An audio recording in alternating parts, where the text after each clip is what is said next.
Muat apa? Lobok we, lobok.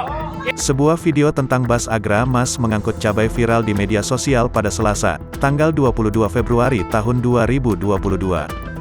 Video tersebut ternyata buntut dari cekcok antara sopir truk cabai dengan sopir bas malam tersebut yang membawa muatan cabai tersebut.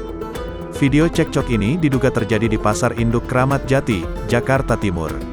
Awalnya, bas Agra Mas yang sedang melaju di jalan tiba-tiba dihentikan oleh sekelompok orang yang diketahui sebagai sopir truk cabai. Kemarin, para sopir truk cabai ini sedang mogok beroperasi sebagai wujud protes ke pemerintah terkait razia truk yang dinilai overdimensi dan overload di jalanan.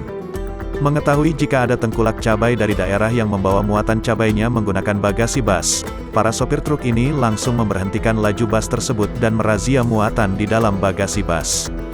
Dalam keterangan terpisah yang dikutip dari Instagram @romansasopirtruk, sang pemilik bas langsung membuat klarifikasi terkait kejadian itu. Pemilik bas memohon maaf kepada seluruh komunitas supir truk karena membawa cabai menggunakan bas.